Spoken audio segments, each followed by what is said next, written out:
Hello, everyone. Good morning. It's today I'm going to do a little thing on dopamine, the dopamine trigger, or how dopamine works in your brain. At on noon Eastern time is NLP Today, and in that NLP Today, people are going to share like what they're studying and things like that. And I think Michelle's going to run it because the original game plan, this is how dopamine works. I'll tie all this in together for my NLP people to open a loop and close a loop. I was going to be on the road today, but I ended up changing. So I got up to where I'm at a couple of days early. So that's why we're going to be talking on NLP Today about what are you studying, and everybody share. That's how we grow. And so one of the things I was going to talk about when I was on the call is this topic about dopamine. Lately, what I've been studying is neurochemicals, how neurochemicals work in the brain, and how things get into our lexicon, into our common vocabulary. That may or may not be true. That may or may not be true. And once it's in there, people don't want to believe it's not true. It's like the saying when that person, I still hear it, where people go, only 7% of your communication is words. It's like whatever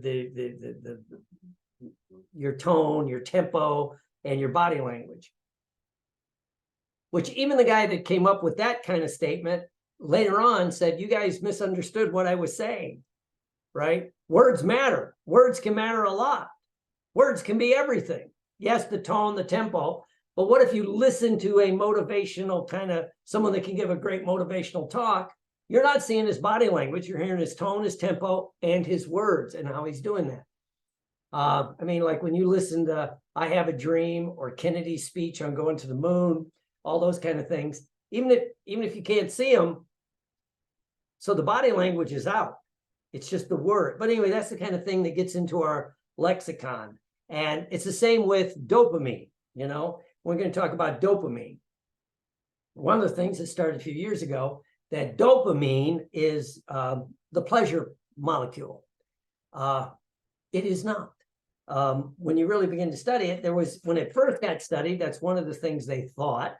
But as our research gets better and as, they can really track things and they do more research, they find out, nope, dopamine is not the pleasure molecule, right? But the media got a hold of it, and marketers, dare I say marketers, and then once it becomes a marketing tool, it just goes all over the place. All of us on Facebook and playing, how many of you saw these things that AI, artificial intelligence, making like 20 million people millionaires a day, jump on this bandwagon, right? So when the marketers get a hold of it, it changes everything. And they kind of did that with dopamine. And, they also called it the addiction molecule. And that's kind of how I started studying it, because that's it is my big passion in the therapeutic world is addictions. What is addiction? How does it work? What works? What doesn't work? And how it goes in cycles. Anyway, dopamine was coming up. I thought this could be kind of interesting, right? Well, when you really start to study it, dopamine, that's why they thought it was like the addiction molecule. And they labeled it the pleasure molecule. When in fact, dopamine is the motivation molecule. It gets you the motivation to go forward, right? And, and it doesn't matter what you're motivated about, whether you like it or you want it, right? It's mainly moving toward a want, not a like. You don't have to like it, right? And then again, that kind of makes sense with the addiction world. A lot of people that will be wanting to get high, wanting to have a drink, in the back of their mind, they don't like it anymore. It's destroying them. They know that. But once that part of their brain gets activated, that's where dopamine comes in. It drives you toward that goal, whether it's good for you, whether it's self-destructive, whether it's this or that, right? And this is what I find fascinating about it, right?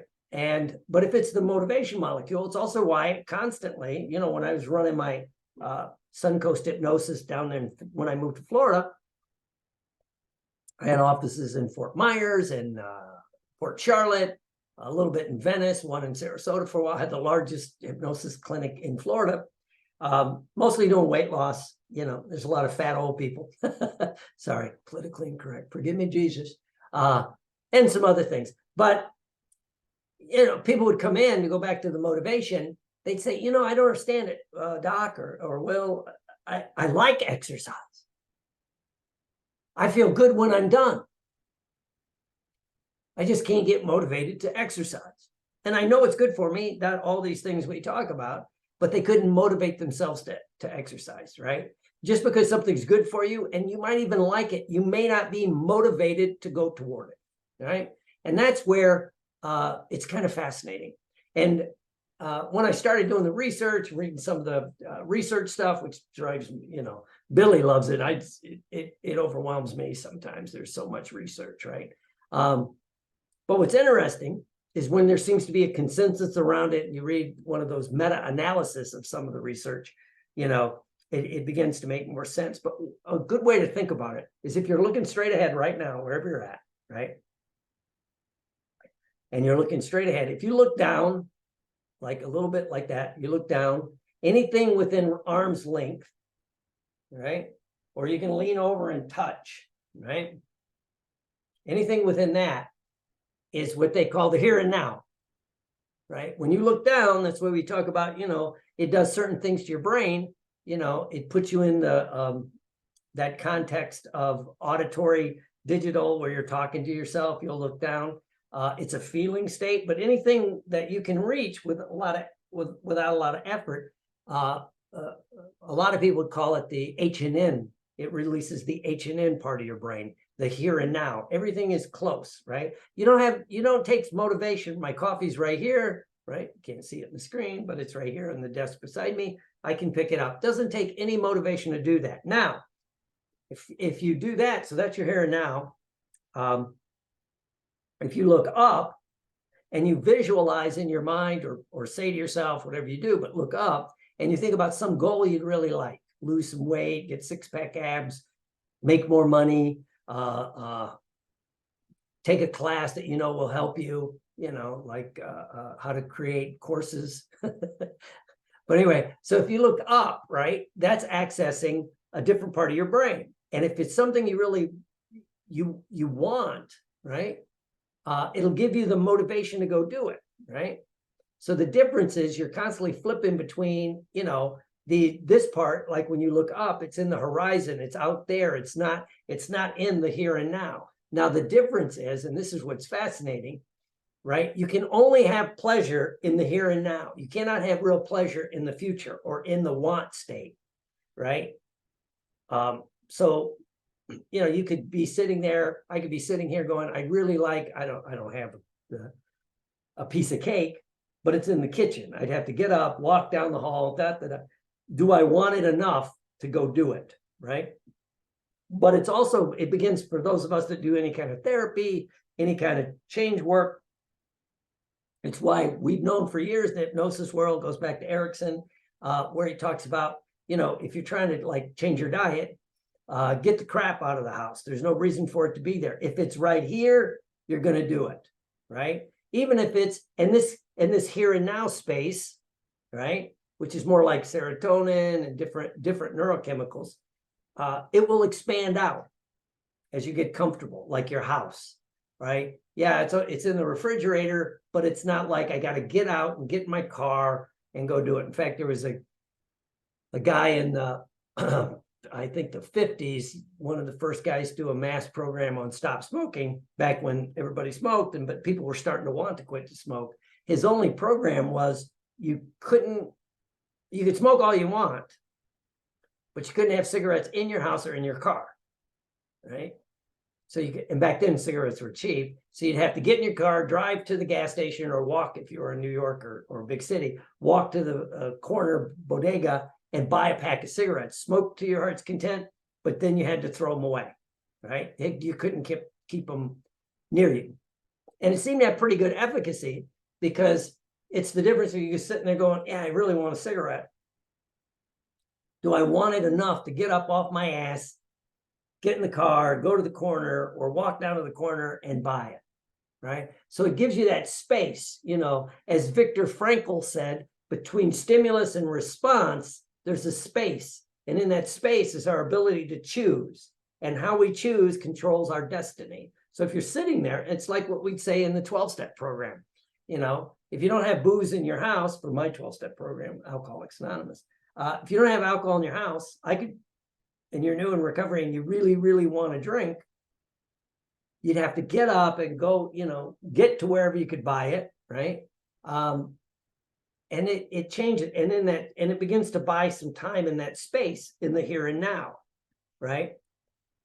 But so what we want to do is think about things that stimulate your dopamine, right? And this is where some of the research gets kind of cool. Like this, that's my horse. This is, that's actually my wife's horse, right? That's my wife's horse. But anyway, the phone is addictive. And if you want to say addictive, it stimulates dopamine, and it stimulates dopamine in a very specific way, right? It usually have it near you, right? If you keep it across the room, you have to get up and go answer it, right? But it also gives you an instantaneous feedback, right? Because what motivates more dopamine is moving toward that goal, right? Here's a weird analogy. Back in the old days, when martial arts was just coming to America after World War II, right? Now, in the old school of the martial arts in karate, there were basically, and they still do it with some of the jujitsu, by the way, there were basically only like, you had your white belt, in the old karate style I was in, you had your white belt, your brown belt, and your black belt. That was it. You only had 3 belts, right? And in jujitsu, you had white, purple, brown, black. That's it, right? And it took years to go from white to either brown or purple. But it was you put that goal into the future. It's not in the here and now, right? And if the goal is too far in the future and you're not getting any feedback toward that goal, you're not getting any pleasure, you're not getting any reward, because again, dopamine stimulated by the rewards toward that goal that you want, most people would quit. Now, in the Oriental world, in Japan and Korea and some of those places, they were much more into like long-term going toward that goal, studying for years to get from this belt to that belt. But when they came into America, because of our education system that had changed, where you went from first grade, second grade, third grade, and you kept changing classrooms, especially when you got into high school, right? You didn't sit back in the 1800s, you had the big classroom, and in the small towns, people would sit in one room basically all day. And if you got to high school, you moved around and you got incremental growth. You had your semesters, you had your quarters, things like that. So our brains were trained to get that dopamine reward when you got a small boost, right? Some kind of, right? Now, what's fascinating, the people that got it right, it pains me to say this, was Taekwondo, right? They came into this country, and I think I don't know where they learned it, but when they brought Taekwondo into America, the old school karate people made fun of it because they had all these belts, right? And then belts within belts, right? Well, first of all, from an economic standpoint, every time you take a test, I could charge you, say, $25 for the test, and now there's 10 tests to get to black belt. You're making money, right? But just think about you're going toward that goal. You want the black belt, but you're going to go from like whatever it is, yellow, orange, green, blue, all these belts up there, right? So you're getting incremental growth, and you're getting like when you play a video game, every time you get to a new level, you get ding, ding, ding. You get an instantaneous reward, right? Or Facebook, you post something and you see if you have any likes, or people share it, or people leave comments. That's the feedback. That's what makes it, I don't want to say addictive, but it triggers that part of your brain, right? And it brings it into the here and now. But the here and now is it takes discipline to stay in the here and now, it's easier to chase the goal. If you ever met someone, and I'm this way, that can become an event horizon chaser, right? Where it's the next goal that will make you happy, the next relationship, the next $1 million. This is what, when you look at, a lot of people go to the uber wealthy, the Elon Musks and the whatever, Bill Gates. A lot of us would say, well, when's enough's enough? Right? Well, you're thinking in the here and now. For you, it would be that way. But for them, it's the next, the next car company, the next space company, the next computer company. They're chasing the horizon. It's hard to stay in the here and now, right?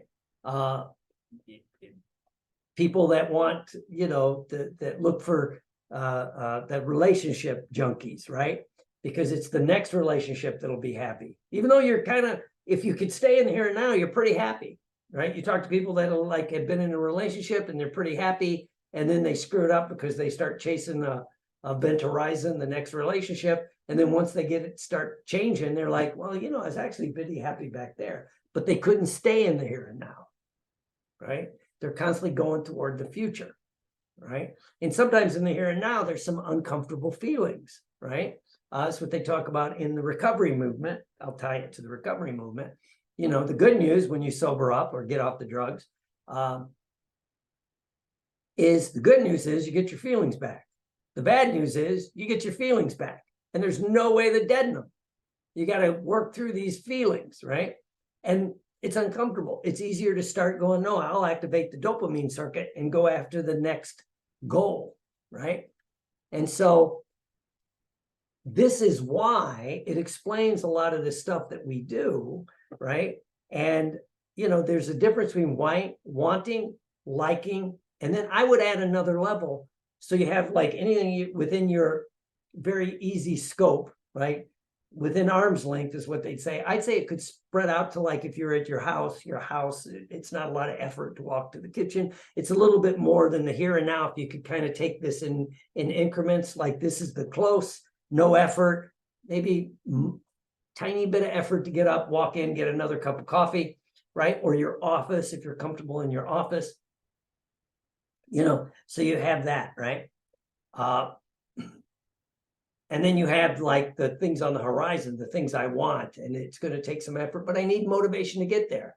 I could say I want 6-pack abs, but then I have to look at the horizon. Well, that means I have to change my diet. I have to exercise. I have to do some different things, and that motivation doesn't light you up enough, right? Because you're constantly bouncing between the event horizon or that out there, that and the internal or in the here and now. And the next, there's a level I would add, and because I've studied it from the addiction standpoint, which is almost internally, right? Almost not just around you, but inside of you.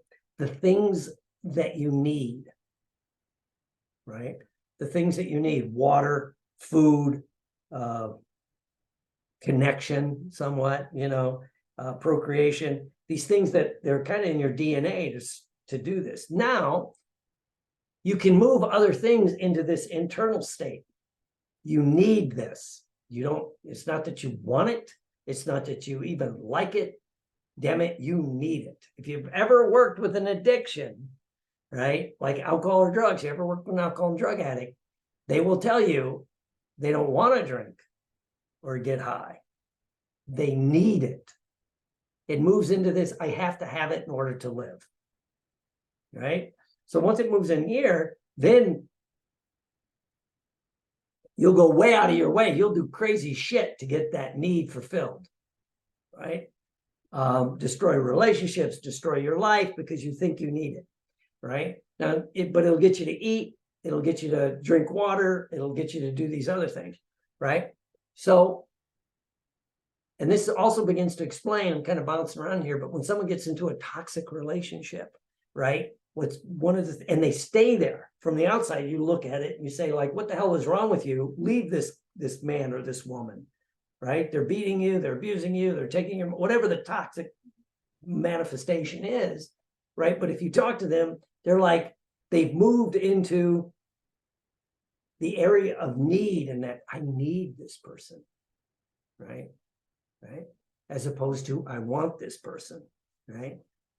And I hope that makes sense to everybody, but that's why it's like, so you're constantly bouncing between those three areas, the things that you want, but if there's no real push to get there, right? You have to really want it, right? It's not that you like it, right? You have to really want it, right? And then liking can be a bonus factor. And then there's the here and now, the things within you, but that you can only, if you've ever been doing something, I just worked with someone, and one of the problems is, and it comes, I'll use a Star Wars quote. People know me, I'm still a Star Wars fan. When Yoda is talking to Luke, and I'm going to screw this up, but he's poking him with the stick going, your mind is never where you are. You're with your friends. You're over here. You're in the future, never where you are. And I remember watching that, right? And I didn't know what I know now, but I'm like, that's deep, because I get like that. I'll be in the middle of doing something and you're thinking about the next thing. So you can't enjoy where you're at. You can't enjoy those neurochemicals of the here and now.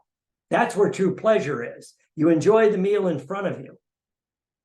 You enjoy the relationship you're in right now. You enjoy whatever it is you're doing right now. But you have to, our culture has changed within the last few decades, especially, where, it used to be you were content.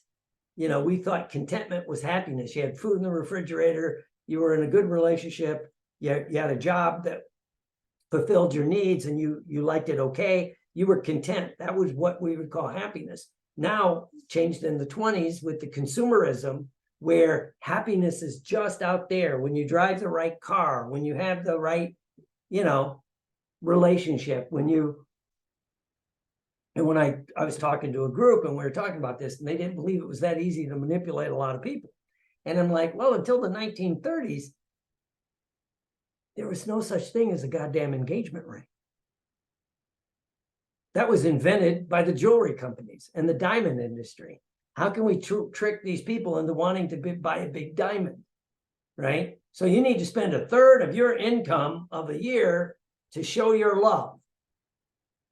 Wouldn't it be more smart to buy a fucking house, put a down payment on a house, pay off a debt? No, I'm going to buy this honking, And then they were smart back then. They got the they put the ads in. He shows me how much he loves me, right? It was brilliant. It just shows it's very easy to manipulate people, right? To put them into that wanting stage, right? To motivate them to do things, right? And so, and I'll close with this. Did you know, from the best I could find, because it's kind of hard to find because most people won't tell the truth, but something like 90%, 75 to 90% of people that start an online class will never finish it, right? And when I first read that, I'm like, that high? Some person says like 93%, only 7% are ever finished. And I'm like, really? Well, again, sometimes you get in a group like this, if we had the bell curve here, Billy was looking, if we had our bell curve, we're over here, we're a skewed population, right? Where we might be the type to read the whole book or, finish the course. But I know even in the book world, a colleague of mine taught me that most people don't read past chapter 3. And he's, Kevin Hogan, best-selling author. He's got like 20 books, and I think 6 of them actually are on the New York Times bestseller list. And he'd say, yeah, most people don't read past the first 3 chapters. So his advice to a young writer is make sure you give them a lot of good shit in that first 3 chapters. And now to tie it in with dopamine, and this is what I'm going to be teaching in a couple classes, is you have to, because these kind of things have skewed our minds, right? Where we want instantaneous rewards. We want that dopamine boost where like, I've got a reward. Ding, ding, ding, ding. I want a reward, right? Mario jumped over. I don't play those games, right? But whatever it is, it's like yay, I'll keep going. If it took you 3 days to do it, you'd stop. It's also why, as you get into the game, the rewards get, it's called gamification. When I went and took a class on that, that freaked me out. But it's like, as you get people pulled in, the levels get harder, right? How addictive are those games? My daughter told me, and this was back in 2010. She was in the Navy and on deployment. So it goes back like, I don't know, 2007. And she was on a ship where they had all these Marines, right, out in the Gulf. And they would go in and do missions, right? So, I mean, it's active combat. Let's just say that. They're on a combat ship in a combat zone. The Marines are going on shore and they're doing combat missions. She goes, Dad, it was so fucking weird. These guys would come back, and one of the first things after they got cleaned up and sat down, right, they would start playing like a war game, right? Warcraft or one of the, video war games. She goes, and people would walk by and go, you were just in a firefight, right? But it's like, it's that instantaneous reward, right? So, so it's like, it's this fun stuff. So that's why, most of us do the traditional approach to education, right? Which doesn't work anymore, right? Doesn't work anymore. People aren't gonna, and so I looked at my own courses and I started thinking, or my own talks, the ones that people seem to finish, it's like I built in dopamine boost jumps during the thing, and there's ways to do that. So that's kind of stuff I'll be talking about, but it's like, it's these dopamine, I don't want to say necessarily just triggers, but it's how our brains have been changed, even mature people, right? It's that instantaneous feedback. It gets down into the way we communicate and how our brains are trained. So that's, but again, when you think about the things on the horizon, and that stimulates the dopamine, gives you the motivation to go do it.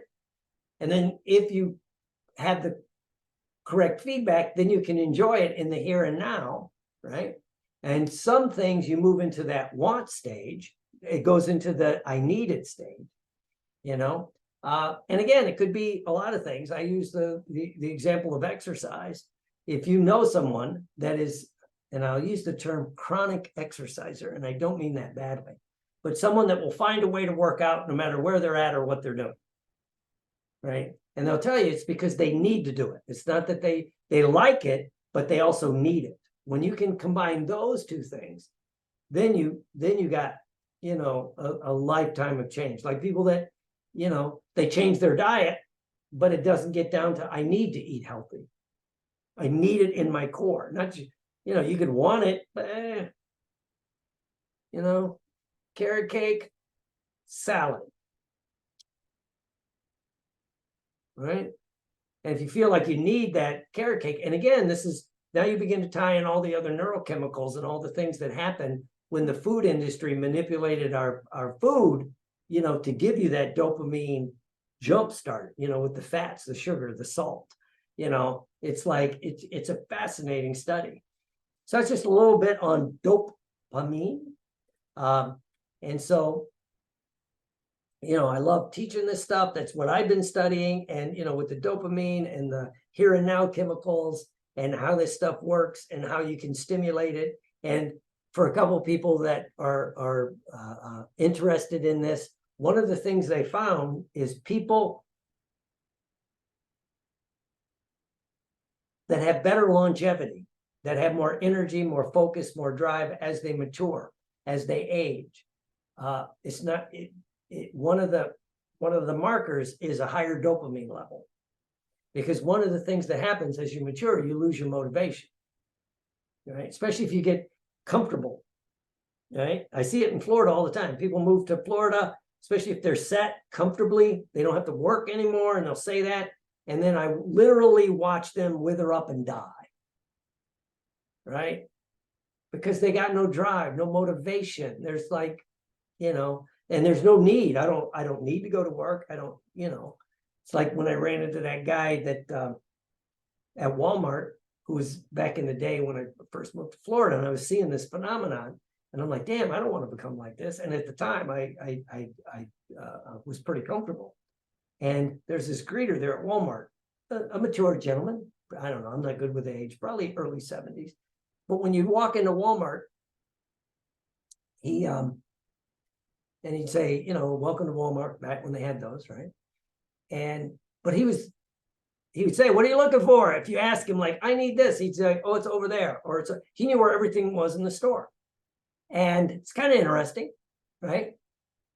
Most of them couldn't do that. You know, they'd say, well, it's got to be somewhere in housewares maybe, or go, you know, find. Now they have the computer, so they don't have to do this. But this guy knew where everything was.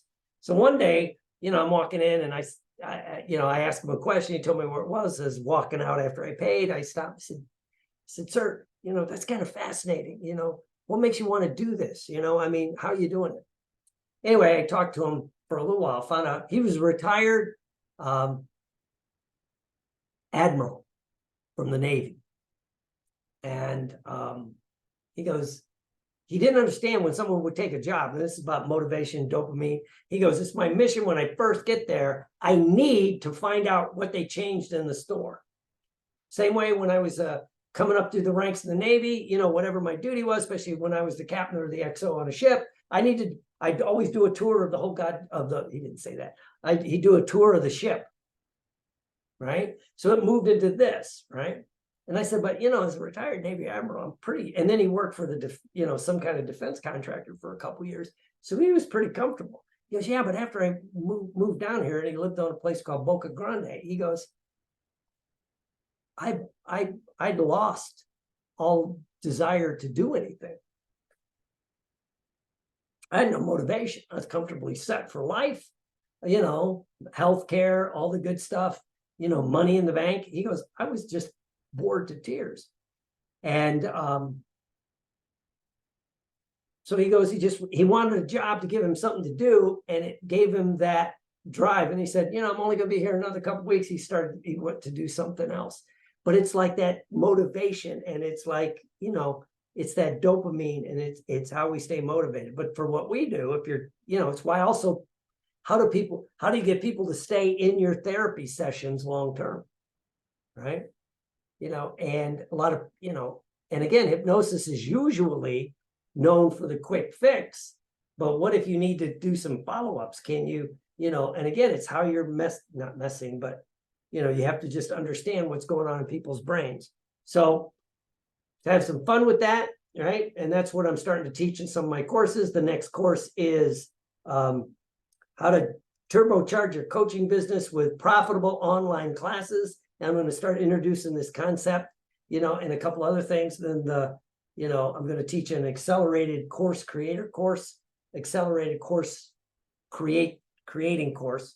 And this will be all the stuff in it. So if you have any questions, direct message me, reach out. Wherever you're watching this video, make sure you click like and subscribe and have some fun. And I'll see you as we explore the road to happy destiny.